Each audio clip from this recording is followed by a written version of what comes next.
Welcome to Your Strata Property, the podcast for property owners looking for reliable, accurate, and bite-sized information from an experienced and authoritative source.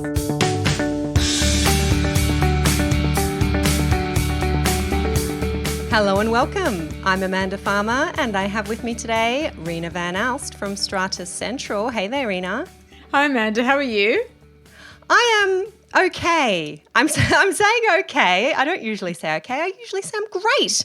And I'm loving my week in Strata. Look, like everybody else in New South Wales, I am locked down and dealing with all that flows from that, including homeschooling. So I am on some days in homeschooling hell, as I said to one of my colleagues this week.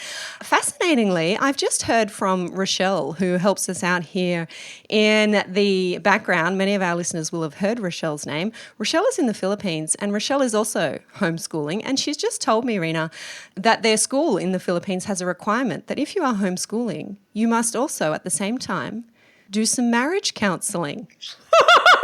Sorry, not laughing. I love it. That makes perfect sense to me, Rochelle, who I know is listening in. It makes perfect sense that successful homeschooling goes hand in hand with a successful marriage, or the other way around, perhaps. Well, I think in the pandemic, Amanda, I'm not sure if you've been watching the 7:30 report. They had a series at the moment called Why Women Are Angry, or words to that effect. And they were saying that during the pandemic, women's workload and share of the home duties has increased so dramatically, in addition to the fact that they are working from home as well as homeschooling and taking care of all the other things that comes with being at home, and including the intellectual part of it, which is like planning, thinking, organising, making sure that things are happening at the right times, the right food is there and shopping is done on time. And yeah, so I think unfortunately at the moment the marriage counselling is definitely needed, I think, for many people to try and help them navigate these times where you've got to be all things to all people, including clients. I must say, I was speaking to one of my colleagues as well, who's a strata manager, and he said to me that in his company, everyone's pretty much at breaking point at the moment in terms of the workload.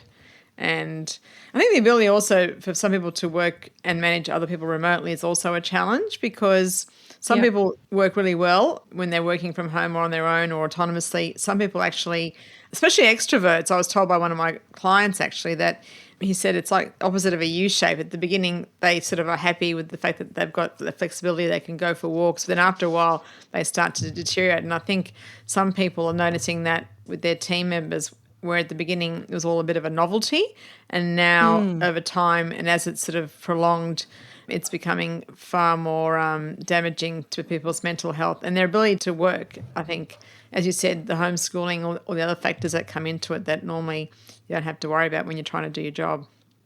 Yeah, it's a really difficult time for everybody at the moment. And I do think we are seeing things get worse before they get better, but they will get better. I do firmly believe that. And I do want to make clear, just in case my husband is listening, he doesn't listen, but just in case he is, you're actually doing a great job. I must say, my husband is doing the same. He does all the house duties, all the shopping. My dinner's made every night. I don't have anything to complain about. Fantastic. And look, hats off to all of the partners, wives, husbands, parents, whoever you are out there, putting in the extra mile so we in the strata world can keep serving our clients and keep solving these problems, which, Reena, we're going to get into. We couldn't do it without you. There you go. Share your challenge with me this week, Reena. So, Amanda, my challenge for this week is a new building that we took over, and we received the AGM minutes. We're doing the checking as we do in terms of are there any bylaws that need registering, entering of levies, etc., committee members. And we found a motion on there where the committee election had taken place, and the AGM had decided that the number was going to be one more than the people that were elected and nominated at the meeting, because that person wasn't at the meeting and then they knew that they wanted to be on the committee, and therefore they decided they would just create a vacancy. And so when we've taken over, we've just said to them, no, you can't actually do that. You can't have a vacancy unless after the number has been decided and the people have been elected, during the course of the year, if someone decides to sell or resign, then you will have a vacancy, but you can't create a vacancy in anticipation for this owner to join. So now this owner wants to join, and I've pretty much said that that can't happen. And I was just wondering, Amanda, if you have any sort of ideas or thoughts on how best to address this, because at the time there was a strata manager there at the meeting, so the strata manager didn't tell them that this wasn't possible. And I mean, they're not relying on the strata manager per se. They're saying that's another reason why we've left. But now we have this problem where no one else wants to resign, and we have this person who wasn't able to make the meeting and who did not nominate in writing either want to join the committee. And I've just said, obviously, that can't happen. So I was just wondering on your thoughts. I know it's in the face of what we're going through at the moment, it's not a major challenge when one thinks about all the other challenges we have in strata during COVID. But yeah, what do you think in terms of how the best way would be moving forward to try and address this anomaly? Yeah, interesting one. Now, Reena, you are probably well across the law here because you've said a few times now, this is not possible, can't do it. I imagine you're looking at Regulation 9 in our Strata Schemes Management Regulation, which says that if the number of candidates nominated for election to the committee is the same as or fewer than the number of members decided on, so the number that the owners' corporation at the general meeting have decided will be the number on their committee, then those candidates nominated are declared by the chairperson to be and are taken to have been elected as the strata committee. So I agree with you. It is not possible to elect a strata committee that then leaves a vacancy at the end of the general meeting. Your committee is as elected on the night. So first step, I imagine this new committee that's wanting to fill this vacancy, you've told them that's the law. They're aware that that is in fact the law. You're not just being difficult because you like to be difficult sometimes. Exactly right, Amanda. And unfortunately, the committee understand that that person couldn't make it and they did their best in their minds to be able to accommodate that other person's request. But it's more now the person that wants to be on that can't be on. Now, I've already said to the other person, you're most welcome to attend the meetings. You can give your thoughts and ideas, but you just don't obviously have a vote. But that person's almost been on the committee for many years, apparently, and this is sort of now, I think, more of perhaps a face-saving issue more than just the fact that they aren't officially a committee member. So it is the person who's missed out, they are the ones that are pushing to be on the committee. The other committee members, they can either take it or leave it, or they accept your advice that this is not legally possible. Well, they accept my advice. They say, Reena, like I refer them to the regulation and the Act, and they understand that this is the law. They were dissatisfied with the previous managing agent not bringing that to their attention, because had that occurred at the meeting, then we wouldn't be in this situation now, having even this challenge, discussing this challenge at all even. And the other owner who wanted to be on there would have at least been told at the time of the AGM that here are the minutes. Obviously, you weren't there and therefore you didn't submit a nomination in writing and therefore you weren't able to be elected. How many are on the committee? 5.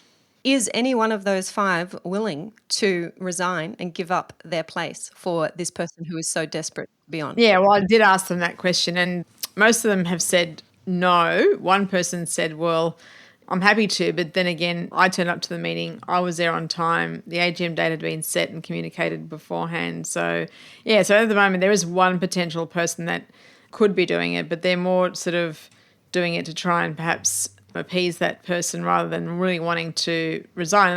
And I'm hesitant to sort of tell the committee that they should influence that person in any way. But there is only one person that could be amenable to perhaps resigning. Look, I think you've covered it. They're my ideas. I definitely telling this owner who has missed out that they're welcome to attend committee meetings. That's something that happens in my building. We have a very small committee, but we have a couple of owners who tune in, give their thoughts and help out as needed. They don't have voting rights, but indeed are part of the discussion and their views taken on board in the decision making. Reminding that owner that that's available. But it seems to me that the committee's hands, your hands, Reena, are tied. That is the legislation. It is unfortunate that the committee seems to have been misguided when it came to this election. But if this particular owner wants to be on the committee, I can't see them missing another general meeting or this opportunity. To be on the committee again. Thank you, Amanda. Yeah, and I think it's good for our listeners out there, especially perhaps the schemes that don't have strata managing agents or perhaps the ones that do, that you cannot have a vacancy at AGM where the strata committee is elected. So that's something to remember, and just be careful of that one. If someone does try and sort of push that because someone they know is not present, that can't happen. Yep, I like it. Good reminder. I've never known that to come up before, Reena. Yeah, Always something new. exactly. Speaking of something new, actually, my challenge for this week is a novel one as well, at least in my experience. I have been asked by a committee to give my view on proposed minor works that are going to be carried out by an owner. Now, in New South Wales, owners can carry out what we call minor works under Section 110 of our Strata Schemes Management Act if they have an ordinary resolution of the general meeting, or if the power to approve minor works has been delegated to the Strata Committee. If the Strata Committee says the minor work is fine, then the owner can go ahead. Now, our Section 110, together with our Regulation 28, has a nice long list of what kinds of work constitutes minor works. Included on that list is the installation of hard flooring.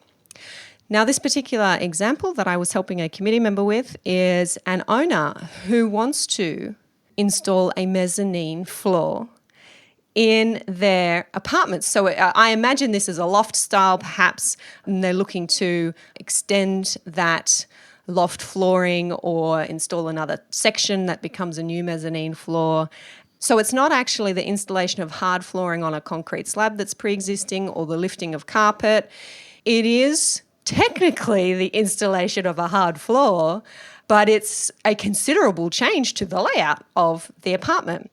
Now, this owner has apparently inquired with the local council, and the local council has said there's no development consent needed. I queried that and suggested that the committee themselves inquire with the council and see if that's right, particularly if the floor space of the apartment is being increased. Because, of course, there are concerns that with additional floor space, there may be additional bedrooms. This is a one-bedroom apartment. Maybe the owner's planning to turn it into two. And, of course, if this can all go through very easily as minor work for this owner, then there'd be plenty of other owners in the complex who would want to do this work. So a few concerns there on the part of the committee. They're saying, Amanda, is this minor work? The owner thinks it is. They say they only need an ordinary resolution. We think it's major. Have you ever come across this kind of renovation before, Reena? No, I've never actually come across someone wanting to create a whole new mezzanine floor.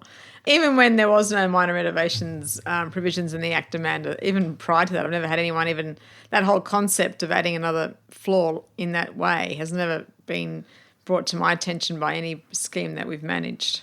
Yeah, it's interesting. I had a look at whether the work may be work involving a structural change. And I came to the conclusion that it was not a structural change. We're not changing the structure of the apartment. As I say that, I'm not sure. What do you think, Reena? Yeah, I think but you're adding a structure to the apartment. So in terms of the walls and the load-bearing ability of the, I don't know if it's an extension of an existing part of the mezzanine floor, or is it a whole new floor in another section? So I suppose without having all that information, but again, that's why I think we would need probably an engineer's advice, a structural engineer's advice in relation to whether this is a change. And once you understand more about the work, then I think then, Amanda, you'll be able to make a more well-informed decision as to whether it is structural or not. Yes, I think that's a very good tip. The question of whether this is a structural change or not could be answered by an engineer. And if it is a structural change, then indeed it is no longer minor work. Section 110 is clear about that. And I would be telling the committee that the owner needs a special resolution and a bylaw to interfere with common property to that extent. The other thing that I have already raised with the committee is that if there are concerns that this owner and perhaps future owners are intending to add bedrooms together with their new mezzanine floor, then the building would be well placed to introduce an occupancy limits bylaw, which restricts occupancy to 2 adults per bedroom, and the bedroom count is based on the original development consent. So even where owners go ahead and add bedrooms, there is still a limit on how many adults can reside in the apartment. So introducing one of those bylaws fairly quick smart. I know the committee was pleased with that idea. Yeah, that's a very good idea, Amanda. But just back to the point of the structural versus whether it's not structural, I would equate that to being the same as the removal of a wall. So in Section 110, the removal of a non-load bearing wall is permitted. However, if it was a load bearing wall that required beams, and that would then require a special resolution because obviously it is a load bearing wall, and removing that could obviously affect the whole structure of the apartment, let alone the floors above and below. Yes, the term wall is defined in our Act. I'm just looking at it now to see if it includes a floor. It doesn't. Probably. Yeah, I don't think so. But I think, Amanda, in Yeah. terms of, that's why I think you need the advice from a structural engineer, because even when people say they're removing a non-load bearing wall, we always want to see a structural engineer certificate to say that. We don't just rely on an owner saying that it's not a load bearing or a non-load bearing wall. The committee always want us to get some evidence from a structural engineer that the wall is indeed non-structural and its removal will not have any impact on the building structure itself. But he's not removing anything in this scenario. He's just adding a floor in airspace. Yeah, but I think that also could impact the structure in terms of weight. So, Yes. yeah. Yes, and still be a structural change. Yep. But I mean, I was maybe perhaps my example wasn't as suitable in the terms of adding versus taking away. But I think it's also getting what my point really was about getting someone who's got the knowledge, such as a structural engineer, to say whether or not this type of addition or removal would have an impact on the structural integrity of the building. Yes. Obviously, the committee would not have that knowledge. Yep. I like that. That is exactly what they should do. Thank you very much, Reena van Alst, for that guidance. Let's move on to your win for this week. Yeah, so I think this is a win that I think many occupants and owners in strata schemes would agree with, is that the new laws about keeping of pets in strata schemes from the 25th of August. So now these laws don't allow owners' corporations to be able just to refuse point blank not to have pets in buildings, and there no blanket bans are allowed anymore. They can refuse an animal if it unreasonably interferes with another resident's use and enjoyment of their lot or the common property. And again, that's a very subjective particular point of the legislation. Residents still need approval to keep a pet, and the owners' corporation can still set reasonable conditions and guidelines, which I think, Amanda, you've alluded to in some of our previous episodes of this podcast, where this legislation is not saying animals can just be on the common property and do whatever they want. The owners' corporation, through the bylaws, can still stipulate conditions in terms of the management and making sure that the pets do not become problematic in some buildings, because as we all know, when you have one or two, it may not be an issue, but as owners can have more and more pets in buildings, we have come across issues where there's, droppings in the garden, urinating on the fake grass and things like that. So again, I know that there are some people out there thinking, oh no, this is going to open a Pandora's box in terms of the quantity of perhaps applications we're now going to receive. But on the other hand, I think that's where you've mentioned before, Amanda, it's important to have really good, robust and detailed bylaws that pretty much govern the whole keeping of pets in strata schemes. Yes, I'm glad you've raised this one, Reena. I did speak about the new legislation, Section 137B and Regulation 36A in podcast episode 276. So if you want the detail of that legislation and how to access copies of it, head back and have a listen to that episode. I'm interested, Reena, that you're raising this one as a win. You and I have talked about pets a few times on the podcast, and I know you're often the devil's advocate to my pro-pet strata dweller position, letting me know about some of the poor experiences that your clients and residents have had with pets. So you think this clarity is a good thing for our residents?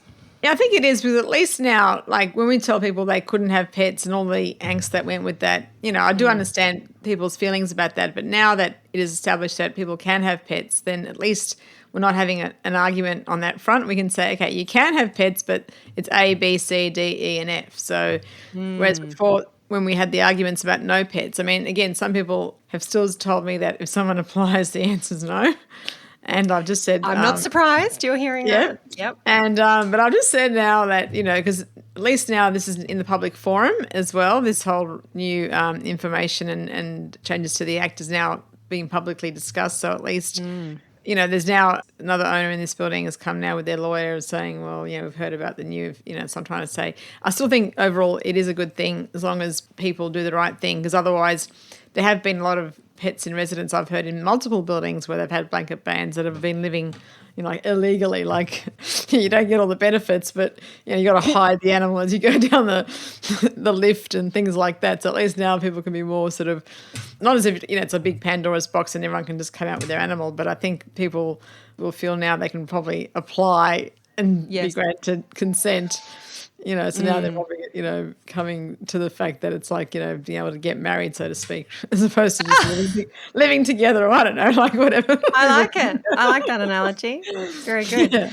And all the more reason, as you say, Reena, to be having a look at your pets bylaws, your keeping of animals bylaws, and making sure that you do have that application process clearly set out in the bylaws. What is it that owners who are wanting to keep or do have an animal need to do in terms of notifying the Strata Committee, and what are the reasonable conditions that the Strata Committee can impose in respect to the keeping of the animal, so that if those conditions are not met, then there are consequences, whether that is warnings or directions to remove the animal. And definitely have a look at Regulation 36A. That's the new supporting regulation for this new legislation that sets out, I think, a good strong list of circumstances that do cause unreasonable interference with other occupants' use and enjoyment of lots and common property. And those are the kinds of examples I think need to be put into your bylaws. Yeah, definitely, Amanda. It's quite prescriptive, actually. All right. Thank you, Reena, for sharing that one. The win I'd like to share this week relates to the compulsory appointment of a strata manager. I was recently working with an owner who was involved in tribunal proceedings. These proceedings had been commenced by the owner. I wasn't instructed to appear in those proceedings. I was helping this owner from the background with some submissions and some letters that were being sent across to the other side. But it came to my attention that at one of the early directions hearings before the tribunal, the tribunal member had had a look at the material that had been filed by the applicant, my client, and also the material in response from the other side, and had said, look, my preliminary view here is that your building is dysfunctional and it's very likely a strata manager will have to be appointed. The applicant had proposed somebody, the respondent had proposed somebody else, and the tribunal member said it is simply a matter of having to determine which strata manager it should be. And the respondent was, as you can expect, concerned that the strata manager proposed by the applicant would not be the right person for the job. So I suggested a third option strata manager, someone who I called an independent, a neutral strata manager as far as that could be possible. And we ended up settling the case on the basis that both parties agreed that this third option strata manager should be appointed. This is someone who the applicant had never spoken to, the respondent had never spoken to. It was a local strata manager close to the building with a reasonable quote, experienced in compulsory appointments and small schemes. And orders were made by consent appointing the third option strata manager, with each side least unhappy about that result. I like the key word there, Amanda, at least unhappy, which I think is a very good result, because I think most people are never happy with compulsory appointments. Normally the applicants are, if they're the ones that are the proponents, but then again, if each person then puts their own manager forward, then that becomes an issue, as you've just mentioned, in terms of the perception of impartiality and et cetera. So that's a really good outcome, actually. That's a fantastic outcome. I'd be interested to see, perhaps, Amanda, in 6 months' time, if you get to talk to your client, to see how it's all going, and hopefully it will be going much better than it would have been or has been in the past. Yes, time will tell. I wanted to bring it to the podcast because sometimes we can become so entrenched in our litigation and our respective positions and not think about cooperative solutions. The tribunal can be helpful in that regard. It is certainly less formal than a court, and I know practitioners, lawyers, will be used to appearing before members where the members read the material and actually tells the parties where they think this might go. That would actually be quite improper in a court with a judicial officer forming a view on the evidence before actually hearing the case. But in the tribunal, there is a lot more flexibility for our tribunal members to do that and to give their view, which can be helpful. Sometimes it's frustrating. Sometimes we as lawyers get a little bit concerned by that, but particularly where there are unrepresented parties, it can be helpful if the tribunal says, look, I think this is the way this is going, and gives either the applicant or the respondent the opportunity to investigate an alternate solution and not spend more time, more money, potentially chasing a case that is just not going to get up. Yeah, sometimes, Amanda, on the face of it, those types of cases perhaps, can be seen from the outset because you just have a cursory look at all the material and you can obviously form a view. Sometimes it's not that hard to come to that conclusion. But on the other hand, I mean, with some of these other buildings where there are areas where there has to be a compulsory manager, sometimes because one owner doesn't like what the manager's doing or for many other reasons. And sometimes there are people that do come across very well-spoken and articulate and they can propagate their case perhaps much better than another person who's not. I mean, this is when there's no representation I'm talking about. And so therefore I think the tribunal perhaps using that as a way of thinking, well, on the face of it, it could actually also have adverse consequences if there are people that know how to play the system and are quite experienced at being in the tribunal. And we all have, one person that you've come across in your management of many schemes that would perhaps fit that bill. Yeah, definitely. I've certainly been before the tribunal in cases where the tribunal member has said, well, isn't this what needs to happen? And it hasn't been what I've wanted to happen. And I've said, no, member, no, this is far more detailed, far more complex. Yeah. And it's important that the tribunal gives the parties the opportunity to run their case. And the tribunal always will. You will have that opportunity. You're entitled to procedural fairness. And if you want to put your case forward and you want to have that opportunity to air all grievances and all evidence, then you'll be given that opportunity. But if it is the type of case where the arguments may be borderline and there is something that rings true about what the member might be saying in terms of a preliminary view, it's important to listen to that, I think, and take that on board. Yep, definitely, Amanda. Fantastic. Well, thank you, Reena, for another engaging chat. I've really loved this one. We've covered a lot. I am going to send you out into that long list of to-dos. I'm going to head back to some homeschooling and hopefully...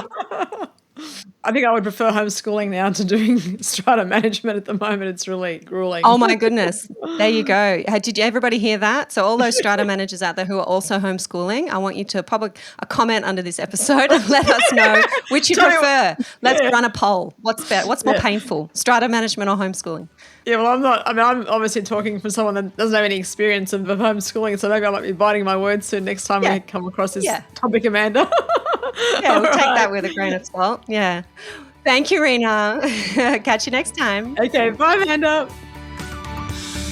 Thank you for listening to Your Strata Property, the podcast which consistently delivers to property owners reliable and accurate information about their strata property. You can access all the information below this episode via the show notes at www.yourstrataproperty.com.au. You can also ask questions in the comments section, which Amanda will answer in her upcoming episodes. How can Amanda help you today?